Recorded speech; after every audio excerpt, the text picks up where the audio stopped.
Hey pilgrims, it's Nadine from Nadine Walks, and today we're going to be talking about what to expect on the first few days of the Camino.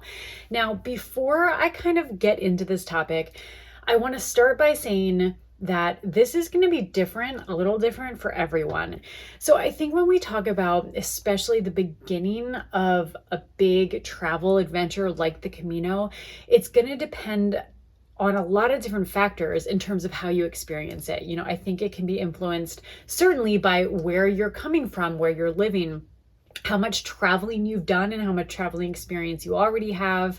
I think your personality can kind of influence that too. So I don't think everyone certainly experiences the beginning of a Camino in the same way, but I do think generally there are a few things that most pilgrims do experience and a few things you can expect.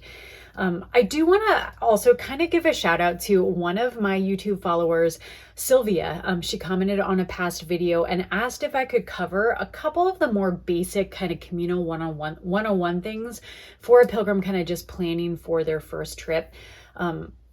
To that end, there are some topics that I do kind of want to cover, especially some of the more basic stuff. And I might try to get to a few of those before I leave for my summer trip. But I'm also thinking of doing like a much longer video, really kind of going into the Camino 101, all the stuff that could be helpful to know as you're planning for your first Camino. But if I do a bigger video like that, that's going to probably be more like in the fall, later summer, the fall. But in the meantime, I wanted to address this topic, and Sylvia had kind of asked about this, just kind of pointing out that it sounds like that first day of walking for a lot of pilgrims, it's exhilarating, but it's also exhausting. And is there anything more to know what to expect to be better prepared? And I was thinking about this a lot and thought it could make a really interesting video because I think there are some things to expect, but I also don't know how prepared we can fully be, especially for the first couple days of an experience like a Camino. So I think when we're talking about starting an experience like the Camino, I think it's really important to first kind of mention and address the idea of culture shock. And culture shock is basically kind of that disorienting feeling that we have when we are in a place or a culture that is different from our own, kind of those first initial kind of first few days or adjustment period as we're kind of encountering the differences. And it can be this kind of strange, disorienting feeling. And I think culture shock is important to address because for many pilgrims, especially if you're coming from a different culture, my experience, I'm coming from the States.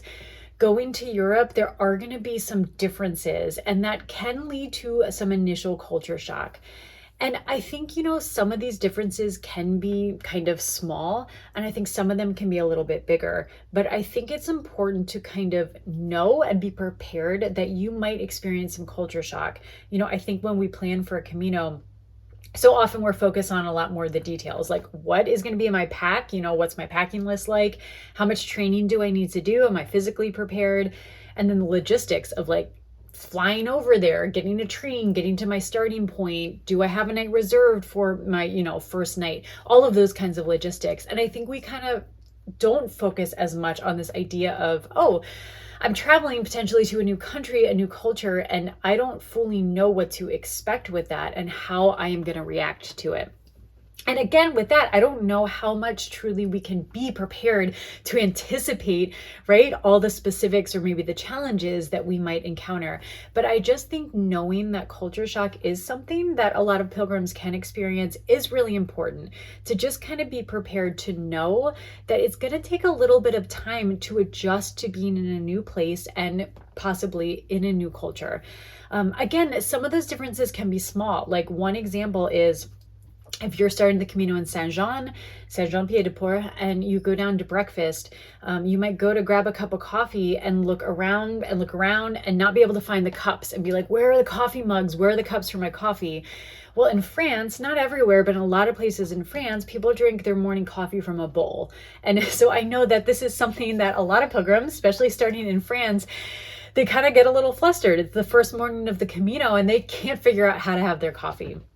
So that's a small example. I think also, when it comes to opening times of restaurants and cafes and bars and businesses, that can throw some pilgrims off a little. In France, it's very possible that on a Monday, you're going to find nothing open just because it's a Monday. And in Spain, certainly they're going to be hour chunks in the afternoon where everything is closed and shut down. And I think depending where you're coming from, that can be very different. The experience in the States is that pretty much things are open just about all the time. And that's going to be a little bit different when you're in France or Spain. So those are some smaller examples, but then the bigger stuff, of course, when it comes especially to being in a different culture, in a different country, could be the language challenges. And I think certainly it helps if you know French or Spanish or Portuguese, or if you know a little bit, certainly it'll help. But lots of pilgrims walk the Camino without knowing the language of the country that they're walking through. But it can be pretty disorienting to be in a place where you can't understand what's going on around you and you can't be understood by the people who are around you. And so I think that too, that kind of adds to this experience of culture shock and the initial adjustment when you're on the Camino, especially those first few days. And then just kind of speaking about the Camino, there's a pilgrim adjustment as well. So it's not just adjusting to this new place you're in, but it's adjusting to being a pilgrim. And again, I think some of this, we can prepare as much as we want and read all the blogs and watch the videos. I know I did a lot of that before my first Camino, but they were just things I couldn't anticipate. The example I always think of on my first Camino, it was in the morning when I woke up in the auberge in Saint-Jean, and a lot of other pilgrims in the room were already up and they were getting ready and putting things in their pack. And I was kind of watching them just to kind of see how it was done. And then I got up and, got my hiking clothes on, brushed my teeth. And then I sat on a chair and I put Vaseline on my feet and put my socks on. And I realized, oh, my shoes are downstairs. So then I just kind of grabbed my pack and my flip-flops and everything was already packed up. And so I was walking down the stairs in my socks. And I remember it so vividly. I'm walking on these wooden steps going downstairs. All these other pilgrims were in the kitchen having breakfast. I was in my socks. I just felt so strongly that this was wrong, that I wasn't doing it right. And I honestly can't remember if I just put on my hiking shoes and went to breakfast, if I took my socks off and put my sandals on, or if I just went to breakfast in my socks. It is very possible that I did that. And it's such a small example and it was totally fine, but in that morning, I didn't have my routines down yet. Since then, and really quickly, the next morning, I learned, okay, shoes and socks are the last thing that I do. The first morning though, I didn't know that. And my mind was so full of everything that was going on and all the new stuff and trying to figure out how to do it all that it's harder to think clearly. And so some of those small things that you figure out pretty quickly within a few days, you might not know on the first day. And so, I'm saying this about kind of the culture shock and in a way, the pilgrim shock, adjusting, into this new culture and country and also adjusting into the pilgrim and pilgrimage lifestyle. I say this so that I think if you are starting the Camino, especially the first, the night before, the first day, the second day, and you're feeling overwhelmed and you're feeling uncertain and you're feeling like there's stuff you don't know or that you're messing things up, just know that that is really normal. And I think it is just kind of expected. I think it's probably rare that a first-time pilgrim can arrive at their starting point and hit the ground running and know exactly what to do. I just don't think that's realistic. So I would say, sometimes it can feel overwhelming and even discouraging because, we want to know what we're doing. We want to be really comfortable, especially when we're facing a new experience. That can be really scary. And I think we want to prepare as much as we can. And preparation is great. I prepare a lot, especially before I do anything new. But I think it's really normal and natural that there are going to be some experiences that we just kind of have to navigate through those first couple of days and kind of figure out and adjust into the experience. I think then the other thing, in addition to kind of the culture shock and the pilgrimage lifestyle and adjusting to that, it's also just the fatigue and the toll that a pilgrimage takes on your body, especially in those first couple of days. And so there's the physical stuff, of course, that has to do with the walking for hours and hours a day, day after day. So I think the physical stuff, this is going to differ from pilgrim to pilgrim. In my experience, I did so much training before my first Camino, not necessarily more than I should have, but definitely I think more than most pilgrims do or more than many pilgrims do. In any case, the physical part wasn't that hard for me on like, especially the beginning of the Camino. I still kind of don't know what was going on, but I felt really strong kind of right from the get-go. And I would just say that's not the experience for most people. But I do think the more training you have, the easier it can be. I also think the lighter your pack is and the more training you do with your loaded pack on, it is going to be a little bit easier when you're on the Camino because your body already kind of knows what to expect. But for the majority of pilgrims, it is very hard to kind of replicate a Camino when you're at home. And so I think a lot of pilgrims come in with some training, but most pilgrims don't come in with the level of training to ensure that they're going to have a pain-free Camino. So aches and pains are very normal for the first couple of days. I do think a lot of pilgrims experience adrenaline and excitement and almost like running on fumes for that first day because it's so new and exciting.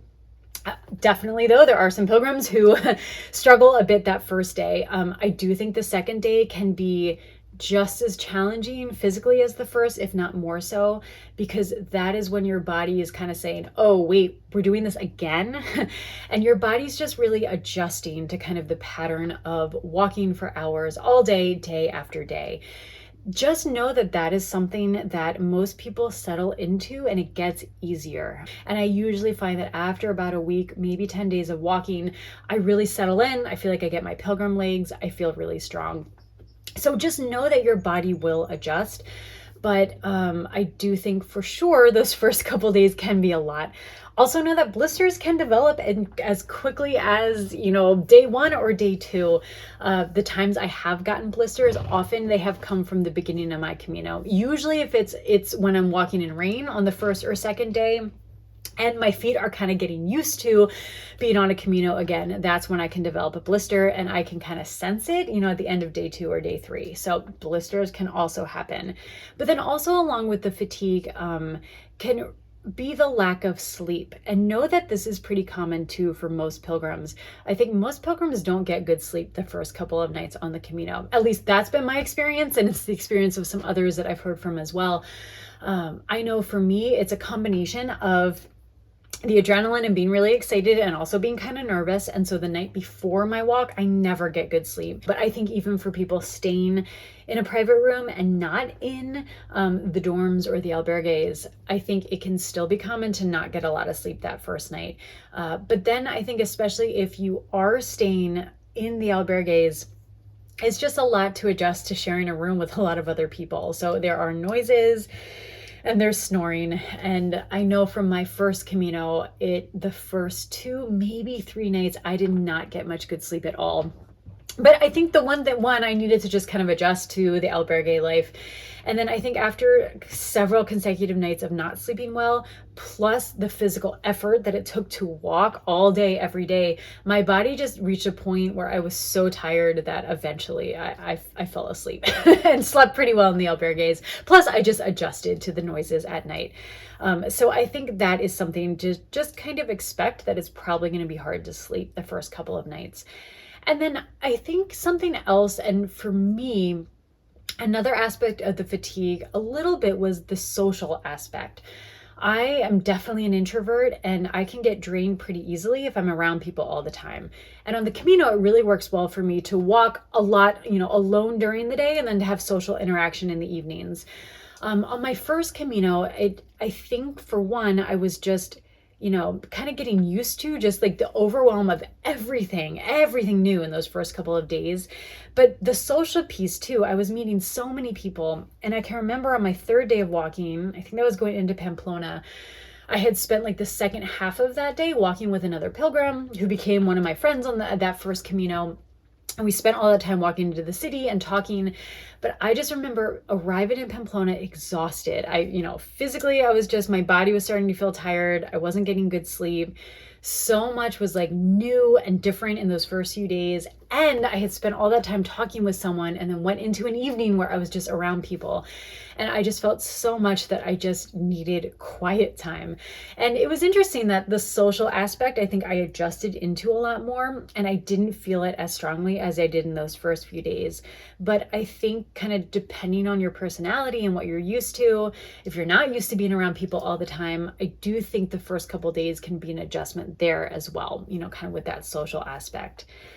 So I'm going to kind of stop with all the challenges now in those first couple of days, because it's maybe not painting the prettiest of pictures. But I just want to say that in some ways, as challenging as those first few days can be with everything new you're going through, maybe feeling a little disoriented, adjusting to the differences in culture, getting used to the pilgrimage lifestyle, your body getting used to walking day after day, that can all be a lot. It is worth it. And right, it's that flip side of the overwhelm is all the excitement and the adrenaline. And I just have to say, the first day, the first couple days on a Camino, and for me, even my first Camino, they were just unmatched. It was the most incredible feeling to finally be out there doing this thing that I had been planning on for so long. I think for me, on every Camino that I've walked, I'm always nervous before the first Camino. And it always takes me a little bit of an adjustment time to kind of settle back into like pilgrimage life and to be like, oh yeah, this is how I do it. But I have to say that once I'm out the door and I'm walking down the path and I see a first yellow arrow or I see a scallop shell, that reminder that I'm on the road to Santiago, it's like things just click. And that's not to say that things aren't still challenging, but it's just like I have this overwhelming feeling of gratitude and happiness and joy and elation and excitement. And it's just an incredible feeling. And I think too that I always try to take a moment, especially in that first day of walking, where I just kind of recognize where I am and the fact that I got myself there, that it was important enough for me to plan this trip and to push through some of the stress or the nerves or the challenge to get to where I am and to be walking. And the Camino is such an incredible experience. And for as overwhelming as all the things I described earlier were, they are equally invigorating, exhilarating, and exciting. Being in a new culture, experiencing a new place, meeting people and making connections with people really from all over the world, being in a different landscape, in a beautiful landscape, pushing yourself, doing something that's maybe pretty scary. In any case, pushing yourself to go on this big adventure, it is such an incredible feeling. And so it makes all of that stuff from the first few days, all of the overwhelm potentially of the first few days, it makes it really exciting. So I'm going to stop there with my thoughts on kind of what to expect in the first few days of the Camino. I would say, please, if you have more specific questions about what to expect, put those in the comments and I will try to answer them. And then as ever, please chime in with, your thoughts or your experiences down below in the comments. I do just want to say that, making these videos has been so much fun, but I've also found that the comment section has become really rich. I've just really loved interacting there. So many of you are not only watching, but you're also commenting. And I'm starting to fall a little behind on responding to comments, but I'm trying to keep up with those as much as I can because it's been a really fun part of making these videos. So as ever, thank you so much for being here and watching, and I will be back with more soon. Buen Camino.